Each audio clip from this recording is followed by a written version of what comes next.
जय हिंद दोस्तों, त्यागी trading tips में आपका स्वागत है।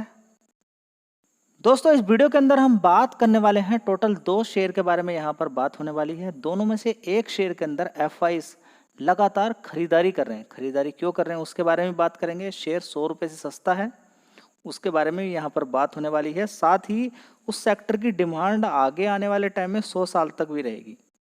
ये भी कमाल की बात आपको देखने को मिलेगी। सबसे पहले यहाँ पर बात कर लेते हैं एफआईएस डीआईएस के डेटा के बारे में। तो डीआईएस लगातार खरीदारी कर रहे हैं, ये सबसे अच्छी बात है। डीआईएस खरीदारी क्यों कर रहे होंगे इसके बारे में भी आपको मालूम होना चाहिए। तो डीआईएस के अंतर्गत आते क्या हैं, देखिए ज़्यादातर आप देखेंगे म्यूचुअल फंड, आप देखेंगे कि एलआईसी को भी एफआईएस की कैटेगरी के अंतर्गत रखा जाता है। बैंकिंग सेक्टर के अंदर जब भी आप जाते हैं, बैंकिंग वाले क्या बोलते हैं कि म्यूचुअल फंड करा लीजिए, इसमें इन्वेस्टमेंट कर लीजिए। म्यूचुअल फंड के लिए ज़्यादातर आपको बोलते ही रहते हैं लोग, ठीक है।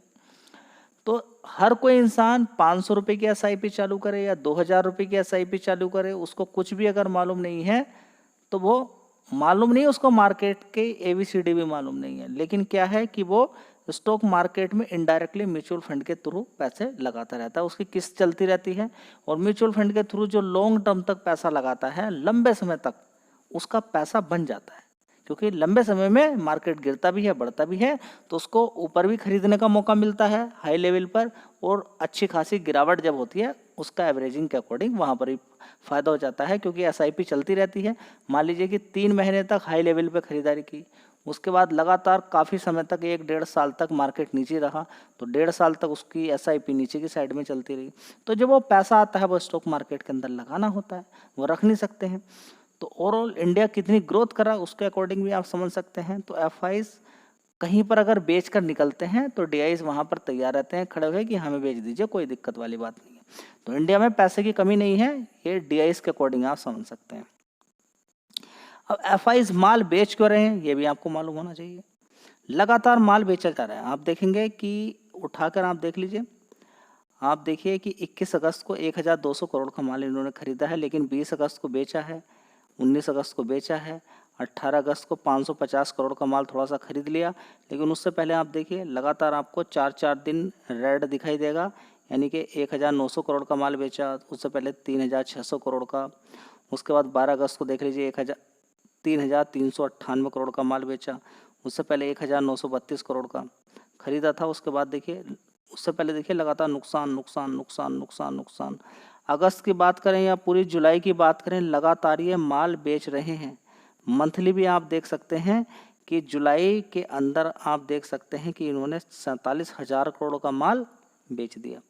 अगस्त में 24,000 करोड़ का माल बेच दिया। तो जुलाई और अगस्त में आप देख रहे होंगे कि बड़ी भारी गिरावट।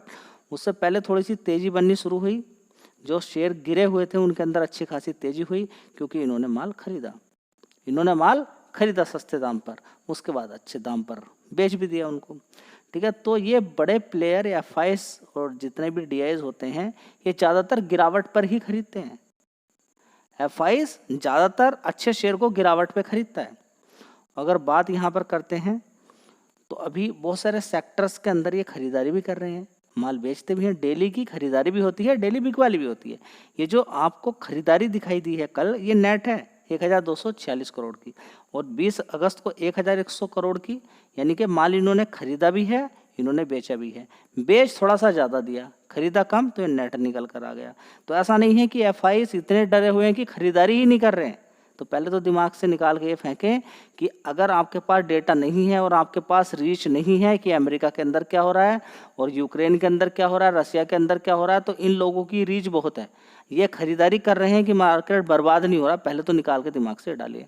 हाँ, ये बेच क्यों रहे होंगे, किस सेक्टर के अंदर बेच रहे होंगे, वो आपको समझ में आ जाना चाहिए कि ट्रम्प के रीजन की वजह से। ट्रम्प ने 25% का टैरिफ लगा के रखा हुआ है। अब ट्रम्प ने एक कंट्री पे तो लगा के रखा नहीं है, सारी कंट्रीज पे लगा के रखा है। सबसे काम की बात तो ये है आपके लिए, किसी कंट्री पे अगर ये कम करता है तो जिस कंट्री पे ज़्यादा लगा के रखा वो चिढ़ जाएगा।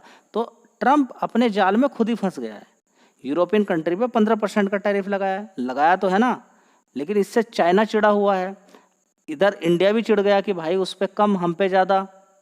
समझ में आता है। तो अलग अलग जगह से डील होती हुई नजर आ रही है, लेकिन ओवरऑल मिला के ये ट्रम्प का जो तरीका है कि सारी कंपनियां अमेरिका के अंदर आ जाएंगी, मेरे भाई सारी कंपनियां अमेरिका के अंदर आ जाएंगी, ठीक है। आपके देश से 446 कंपनियां बंद कैसे हो गई, 71 कंपनियां बंद कैसे हो गई, दिवालिया कैसे हो गई सिर्फ जुलाई के अंतर्गत। बताइए, 70-75 कंपनियां जुलाई में बंद कैसे हो गई। मतलब कुछ ना कुछ तो गड़बड़ चल रही है। जब गड़बड़ चल रही है तो उसका रिजल्ट भी सामने है। ठीक है, तो ट्रम्प की नीतियां इतनी खराब हैं कि किसी को कुछ समझ में नहीं आ रहा है। और आपकी भी नज़र होनी चाहिए कि 27 अगस्त को क्या एक्शन देखने को मिलने वाला है, या ट्रम्प किस तरह के एक्शन ले रहा है, ये आपको मालूम होना चाहिए। चलिए, का नाम है NHPC, जिसके अंदर FIs की लगातार होल्डिंग बढ़ती जा रही है। इस शेयर के बारे में यहाँ पर बात होने वाली है। एक दूसरे शेयर के बारे में और यहाँ पर हम बात करेंगे। टोटल 2 शेयर के बारे में यहाँ पर बात होने वाली है। चलिए यहाँ पर देख लेते हैं एक साल का चार्ट पैटर्न। तो आप पाएंगे कि अभी जो हाल फिलहाल में गिरावट हुई थी, देखिए यहाँ पर गिरावट हुई थी, 73 रुपये तक शेयर पहुँच गया था ऊपर। इसने उछाल मारा और कितना पैसा बना के दे दिया, 24% का रिटर्न। बीच बीच में गिरावट तेजी चलती रहती है। कभी ये शेयर 30 रुपये का होता था, कोई इसको पूछने वाला नहीं था। यहाँ पर देखिए कोई भी पूछने वाला नहीं था। ज़बरदस्त तेजी तेजी तेजी बनी, पूरा मार्केट भागा, ये भी भागा। और ये शेयर लगभग 52 वीक हाई के अकॉर्डिंग देखें तो 113-14 इसने उस समय बनाया। उसके बाद बड़ी गिरावट इसके अंतर्गत होती है, 72 रुपये पहुँच जाता है और अभी 80 रुपये के आसपास है। और एक बार मार्केट कैप भी देख लीजिए, 81,000 करोड़ का मार्केट कैप है, 81,000 करोड़ का मार्केट कैप है। चलिए देख लेते हैं FIs इस शेयर के अंदर क्यों खरीदारी कर रहे हैं। आप सबसे पहले देखेंगे खरीदारी करने का कारण। आप समझिए कि ये सेक्टर कभी डूबने ही वाला नहीं है। इस सेक्टर की डिमांड आप देखिए, इंडिया अगर ग्रोथ करेगा, आगे बढ़ेगा, ठीक है, तो इसकी डिमांड और ज़्यादा बढ़ने वाली है। और जिस तरीके से अभी बोला है कि अभी हाल फिलहाल में GST को कम करने की बात जो कही गई है, कि अब इस समय हाल फिलहाल में देखें तो 12 और 18, 5 और 18 सिर्फ 2 स्लैब रहेंगे, 5 और 18, 12 और 28 हटा दिए जाएंगे। तो जो भी 12 का माल है वो किस में शिफ्ट हो जाएगा, 5 वाले में। जो 28 वाला 18 में शिफ्ट हो जाएगा, या इसका भी कुछ माल 5 में हो सकता है। क्योंकि देश की इकोनॉमी को आगे बढ़ाने के लिए GST बड़ा बैरियर है, ये रोक के रखता है। क्यों? क्योंकि अगर आप सामान खरीदने के लिए जा रहे हैं, 28% का GST लग गया, तो फिर क्या समझिए कि कोई जिसके पास बहुत ज़्यादा पैसा वो तो खरीद लेगा, लेकिन जो सोच रहा था खरीदने के लिए, हाँ पैसा उसके पास है, लेकिन वो 28% की GST, 18% की GST, 12% की GST लगने के बाद उसका मूड नहीं करता है। खासकर 18 और 28 खरीदेगा ही नहीं इंसान। 28 पे तो वही खरीद सकता है जिसकी जेब में अच्छा पैसा हो, ठीक है, या बहुत ज़्यादा नीड हो उसको, ठीक है। तो अब हाल फिलहाल में बड़ा अच्छा कदम लिया गया है। दूसरा, 1 लाख रुपए तक, 12 लाख रुपए तक, यानी कि पर मंथ 1 लाख रुपए आप कमाएंगे और 12 लाख रुपए टोटल मिलाकर आपको होता है, तो उस पर आपको इनकम टैक्स भी नहीं देना, यानी कि पैसा भी मार्केट के अंतर्गत आएगा। तो अभी हाल फिलहाल में इलेक्ट्रिक व्हीकल का बड़ा क्रेज चल रहा है, तो वो किससे चलेंगे, पावर सेक्टर की डिमांड, बिना इलेक्ट्रिसिटी के बात नहीं बनने वाली है। एयर कंडीशन की बात करें, या गर्मी लगातार बढ़ती जा रही है, नए नए घर बनेंगे। सीमेंट जो होता है, सीमेंट वाले घर जितने भी बनते हैं, ठीक है, वो क्या होते हैं कि गर्मी के समय में हीट को क्या करते हैं, एब्जर्व करके रखते हैं। तो उस एरिया के अंदर गर्मी रहेगी जहाँ पर ज़्यादा मकान बने हुए हैं। तो इलेक्ट्रिसिटी की डिमांड तो हमेशा ही बनी रहने वाली है, कभी ख़त्म नहीं होगी। और जब से बात करें कि इलेक्ट्रिक व्हीकल आ गए हैं, तो हमेशा बनी रहेगी अब तो, ठीक है। तो सेक्टर तो बढ़िया है। जब सेक्टर बढ़िया हो तो बस उसके अंदर थोड़ा सा कुछ देखना होता है, अच्छी चीज़ है। चलिए बात करें NHPC की, तो एक साल पहले 2600 करोड़ का रेवेन्यू था, उसके बाद 3000 करोड़, उसके बाद 2200 करोड़, उसके बाद 2300 करोड़, और अभी देखेंगे 3200 करोड़ का रेवेन्यू देखने को मिला है। तो पिछले 2 क्वार्टर के बाद यहाँ पर शानदार परफॉर्मेंस देखने को मिलती है। जून क्वार्टर अच्छा ही रहता है, पहले भी अच्छा ही था, अब इस बार थोड़ा सा और अच्छा देखने को मिला है। ऑपरेटिंग प्रॉफिट देखिए कितना शानदार है, 1800 करोड़ का। तो कुछ कंपनियों के रिजल्ट्स अच्छे आए हैं, लेकिन उनके अंदर उतनी अच्छी तेजी अभी नहीं बनी है। तो आपका फोकस होना चाहिए कि किन कंपनियों के रिजल्ट्स अच्छे आए हैं, आगे आने वाले टाइम में कुछ अच्छा देखने को मिल सकता है। तो देख लीजिए यहाँ पर 1100 करोड़ का कंपनी का नेट प्रॉफिट है। उससे पहले 920 था, उससे पहले 330 था, उससे पहले 1060 करोड़ का था, उससे पहले 1100 करोड़ का था, ठीक है। तो ईयर ऑन ईयर बेसिस पे तो बराबर सराबर ही हैं, लेकिन बाकी के इन 3 क्वार्टर से अच्छी परफॉर्मेंस देखने को मिल रही है।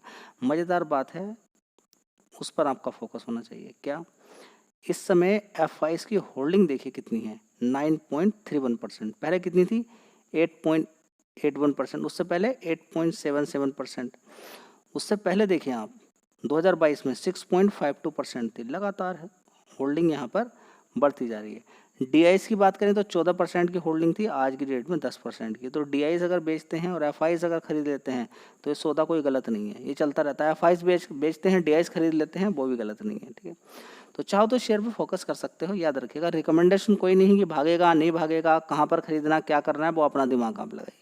शेयर बढ़िया है, 30 रुपये से शेयर को कवर किया था, उस समय भी कोई रिकमेंडेशन नहीं थी, अच्छा पैसा आपको बना के दिया। अभी गिरावट हुई 73 रुपये, वहाँ पर भी आपका फोकस कराया था।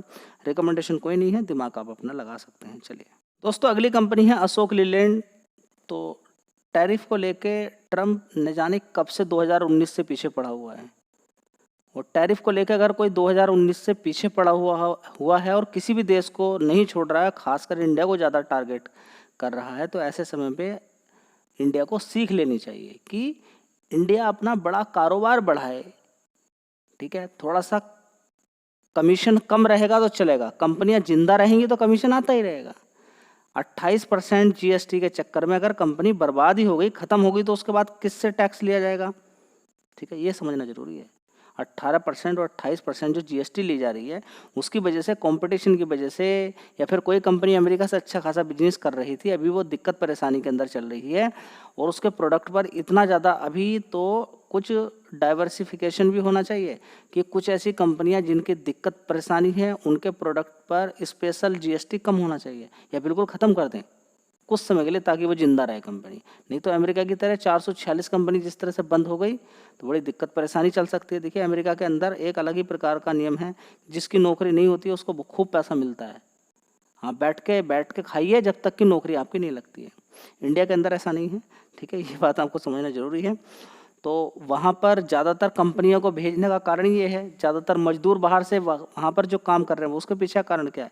वो सस्ते दाम पर काम कर लेते हैं, सस्ते दाम पर काम कर लेते हैं। ये बात ट्रम्प को समझ में अभी बात नहीं आ रही है। सारी कंपनियां अमेरिका से बाहर क्यों काम कर रही हैं, ये भी ट्रम्प को अभी समझ में नहीं आ रहा है। समझ में सब आ रहा है, सारी चीज़ें इनको समझ में आ रही है कि इतनी सारी कंपनियां डूब गई हैं अमेरिका के अंदर, आगे हमारा क्या हाल होगा। तो ये क्या करना चाह रहे हैं कि अपने आप को नंबर 1 पर रखने के लिए या तो बहुत सारी कंपनियां अमेरिका के अंदर काम आए, या फिर ये कुछ ऐसा करें कि आपस में एक देश दूसरे देश से लड़ाई के जंग में कूद जाएं, उनकी इकोनॉमी बस्ट हो जाए और वे फिर हमसे नीचे रहें। तो अमेरिका नंबर 1 पर ही रहना चाहता है, उसको कुछ भी करना पड़े। अभी ब्रिक्स की बात करें तो देखिए, बड़ी दिक्कत परेशानी, सारे मिलकर डॉलर की वैल्यू कम करने के चक्कर में लगे हुए हैं। और प्रधानमंत्री मोदी जी जहाँ पर भी जाते हैं एक ही बात बोल रहे हैं, क्या कि भाई हमारे रुपए के साथ डील कीजिए, आप कोई दिक्कत परेशानी हो तो हमें बताइए। ठीक है, हमारे रुपए के साथ डील कीजिए, आप अपनी करेंसी हमें दीजिए, हम आपको अपनी करेंसी देते हैं। ठीक है, उसमें व्यापार कीजिए तो थोड़ा सा आगे बढ़ेगा। ठीक है, अभी ग्लोबली बात करें तो सिर्फ डॉलर के अंदर ही ज़्यादातर व्यापार होता है। कुछ भी सामान हमें मंगाना हो तो डॉलर में ही पेमेंट करना पड़ता है। डॉलर किसी देश के पास नहीं है तो बड़ी दिक्कत परेशानी हो जाती है, व्यापार ही नहीं कर पाता है। ठीक है, दूसरी बात, अगर कभी आने वाले टाइम में लड़ाई होती है, जैसे कि रसिया के साथ, उसका फ्रीज कर दिया इतना सारा डॉलर, इतना पैसा, अब वो किस तरीके से अपनी इकोनॉमी को आगे चला रहा होगा, समझने वाली बात है। तो युद्ध तो बहुत पहले से अमेरिका छेड़ चुका है, यानी कि रूस को बर्बाद करने में अगर सबसे बड़ा योगदान अगर किसी का है तो वो अमेरिका का है, और यूक्रेन को बर्बाद करने में अगर सबसे बड़ा योगदान किसी का है वो भी अमेरिका है। तो अमेरिका को, अच्छा देखिए, सारे देशों को, यूक्रेन के अंदर इतने सारे लोग मारे गए हैं और रसिया के अंदर भी इतनी दिक्कतें परेशानी चल रही हैं, उसके पीछे की वजह कौन है? अमेरिका। तो कहीं ना कहीं घूम फिर के उसको सज़ा तो मिलेगी। वो सज़ा देने के लिए ट्रम्प आ चुका है, ट्रम्प का दिमाग काम नहीं कर रहा है, वो कुछ भी उठा के कुछ भी कर रहा है। अमेरिका का फ़ायदा है क्या नहीं है, बस उसको लगना चाहिए कि हाँ मैंने ये काम कर दिया बड़ा। अब इसके रिजल्ट्स आने शुरू हो जाएंगे, क्योंकि अगर ये टैरिफ को हटा भी दिया गया ना तो वो बात फिर रहेगी नहीं, तो अमेरिका के साथ कोई बिजनेस करना पसंद नहीं करेगा आने वाले टाइम में। तो बड़ी दिक्कत होने वाली है, अमेरिका बहुत ज़्यादा परेशानी के अंदर आने वाले 3 साल के अंदर अमेरिका के अंदर कुछ अलग चीज़ें देखने को मिल सकती हैं। डिफेंस सेक्टर के अंदर पूरी कोशिश इनकी रहेगी कि हम ये ऐसा करें वैसा करें, लेकिन अब हर कंट्री डिफेंस सेक्टर के अंदर आगे बढ़ता हुआ नज़र आ रहा है। खासकर इंडिया की बात करें, रशिया की बात करें, अलग अलग कंट्रीज़, तो अब बड़ा झटका अमेरिका को लग सकता है, इसलिए अमेरिका बड़ा डरा हुआ है। अगला शेयर अशोक लीलैंड की यहाँ पर बात करते हैं, तो जीएसटी कम होने की वजह से बड़ा फ़ायदा इस कंपनी को हो सकता है, क्योंकि जीएसटी की वजह से ही बड़ी दिक्कतें परेशानी होती हैं। ठीक है, तो आने वाले टाइम में जिस तरह से कंपनी ईवी सेक्टर के अंदर अपने आप को एक्सपेंशन कर रही है, सऊदी अरेबिया की बात करें, यूएई की बात करें, वहाँ पर अपने बिजनेस को बढ़ा रही है। ठीक है, तो इलेक्ट्रिक व्हीकल में सरकार भी बड़ा योगदान कर रही है। आने वाले टाइम में आप देखेंगे कि और भी कम परसेंटेज लगाया जाएगा इलेक्ट्रिक व्हीकल पे। समझ में आ गया सरकार को, इसलिए देखिए ये जो एक्शन लिया गया है ना, ये जीएसटी का हुआ तो होता नहीं अगर ट्रम्प टैरिफ नहीं लगाए तो। ये जीएसटी का मामला आता ही नहीं कभी भी, क्योंकि अब समझ में आ गया कि भाई इंडिया की इस समय कंपनियों को अगर बचाना है, यूरोपियन कंट्री के अंदर भी कुछ और दूसरे कंट्रीज ने भी अगर लगाना शुरू कर दिया टैरिफ तो बड़ी दिक्कत हो जाएगी। ठीक है, तो इंडिया के ही बाजार को बड़ा बनाना पड़ेगा, और बाजार को बड़ा बनाने के लिए सस्ती चीज़ों पर फोकस करना पड़ेगा ताकि आसानी से लोग सामान खरीद सकें। धन्यवाद।